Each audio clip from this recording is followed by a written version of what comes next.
émission, le 19 Express. À travers plusieurs reportages et portraits, nous allons vous transporter dans l'univers du 19e siècle. Et maintenant, un zoom sur la Révolution française. Reportage de Amandine, Romain, Bastien, Madison, Sarah, Kenny, Kylian, Lucien et Théo. Certaines personnes se lancent dans l'industrie à l'aide des innovations techniques, telles que la machine à vapeur qui équipe les premiers trains et les bateaux, qui permettent de se déplacer plus vite et de transporter plus de personnes ou plus de marchandises.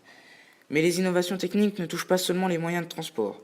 Dans des usines, des machines sont confectionnées de sorte à automatiser des actions humaines et à produire à la chaîne. Telles que dans des usines de textile, certains entrepreneurs optent pour la machine à tisser qui a un meilleur rendement. L'école a aussi subi de grands changements. Elle est devenue obligatoire grâce à Victor Hugo.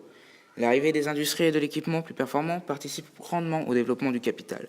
Certaines personnes capitalisent pour leur futur. En capitalisant, ils mettent de l'argent de côté. Bonjour, je m'appelle Émile Zola. Je suis un écrivain et journaliste français, né le 2 avril 1840 à Paris, où je suis mort le 29 septembre 1902. Je suis un romancier et nouvelliste. Naturaliste et populaire, je soutiens le mouvement impressionniste. Je suis notamment connu pour ma série de romans Rougon-Macquart, qui comprend 20 romans, comme notamment Nana, paru en 1880, Au bonheur des dames en 1883, Germinal en 1885, ou encore La bête humaine en 1890. Dans cette série de romans, je raconte le destin d'une famille sur 5 générations, sous le régime du Second Empire. Je pense avoir fait preuve d'une grande objectivité. Étant socialiste, je me suis beaucoup appliqué dans l'affaire Dreyfus. J'ai écrit « J'accuse » dans le quotidien Aurore, un article dans lequel je défends Alfred Dreyfus. J'ai malheureusement été condamné pour diffamation, puis exilé. Je repose de vos jours au Panthéon, à Paris. Le naturalisme est un mouvement littéraire qui, dans les dernières décennies du XIXe siècle, cherche à introduire dans les romans la méthode des sciences humaines et sociales appliquée à la médecine par Claude Bernard. Émile Zola est le principal représentant de cette école littéraire en France. Ce mouvement s'étendra dans toute l'Europe jusqu'en Amérique. Le naturalisme est la suite logique du réalisme. Ce dernier entendait décrire ou dépeindre la réalité de la manière la plus précise possible, y compris dans ses aspects immoraux ou vulgaires. Le naturalisme poursuit dans cette voie, mais en ajoutant un contexte physiologique et en montrant que le milieu où vit le protagoniste est une des raisons de son comportement. Se donnant pour un reflet de la réalité, le naturalisme s'intéresse particulièrement aux classes sociales défavorisées, paysans, ouvriers ou prostituées.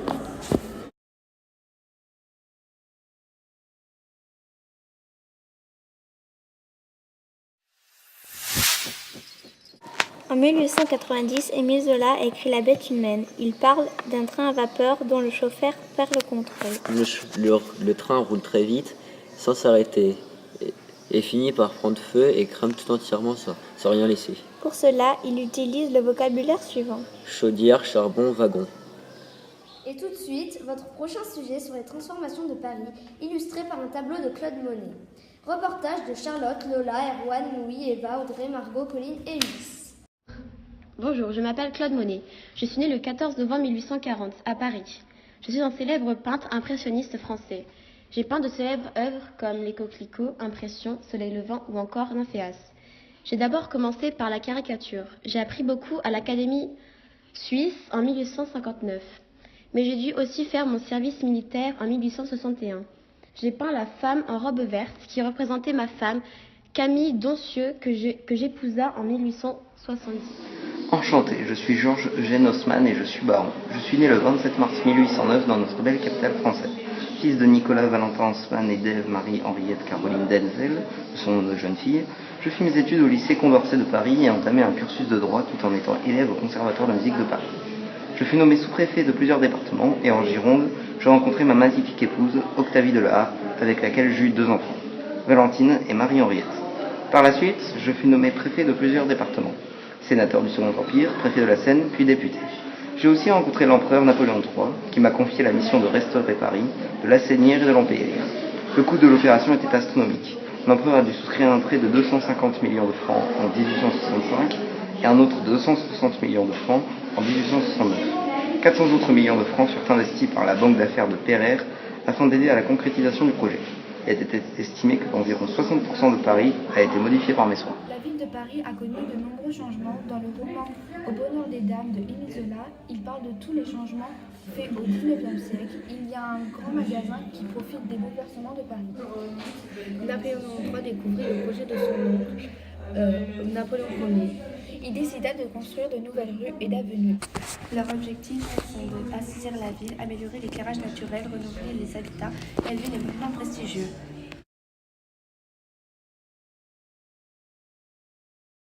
La transformation de Paris coûta près de 2 milliards d'euros et dura près de 20 ans. Ce tableau est une peinture réalisée par Claude Monet en 1877. Il a représenté la gare Saint-Lazare. Sur ce tableau, on peut voir plusieurs symboles de la révolution industrielle. Au centre de l'image, nous pouvons observer une locomotive en marche avec de la fumée. La machine à vapeur est une des plus grandes inventions de la révolution industrielle. Le toit de la gare est fait à base de métal et de verre. Ce sont les nouveaux matériaux de la révolution industrielle. En bas à droite du tableau, on peut apercevoir un cheminot et la foule. Le nouveau moyen de transport crée des emplois et fait envie aux voyageurs. En arrière-plan, nous pouvons voir des grandes avenues avec des immeubles haussmanniens. Et maintenant, le dernier sujet de cette émission, Victor Hugo, un dramaturge du XIXe siècle. Reportage de Caroline, Ambre, Fabien, Thibault et Camille. Bonjour, je suis Victor Marie Hugo. Je suis né le 26 février 1802 à Besançon et mort le 22 mai 1885 à Paris. On me considère comme le plus important des écrivains romantiques de langue française, bien que je sois aussi un poète, dramaturge et homme politique français du XIXe siècle. En 1841, j'ai eu l'honneur d'être élu à l'Académie française. Mes romans les plus connus sont Les Misérables et Notre-Dame de Paris. Je me suis finalement engagée le reste de ma vie à la politique, notamment sur les causes des écoles primaires, mais aussi sur les injustices en général, la peine de mort, le travail des enfants et bien d'autres choses. Dans ce poème, Victor Hugo n'est pas d'accord que les enfants travaillent. On peut le remarquer avec son vocabulaire plutôt péjoratif. Misère, haï, hideux, rachitisme, qui produit la richesse en créant la misère. Avec ces mots, il dénonce le travail des enfants avec une façon négative.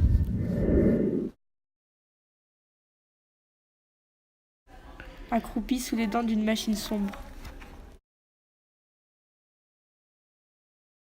Ces informations sont tirées du poème Mélancolia de Victor Hugo en 1836. Et voilà, ce reportage sur le 19e siècle prend fin. Retrouvez-nous demain pour un nouvel épisode, cette fois sur le 20e siècle.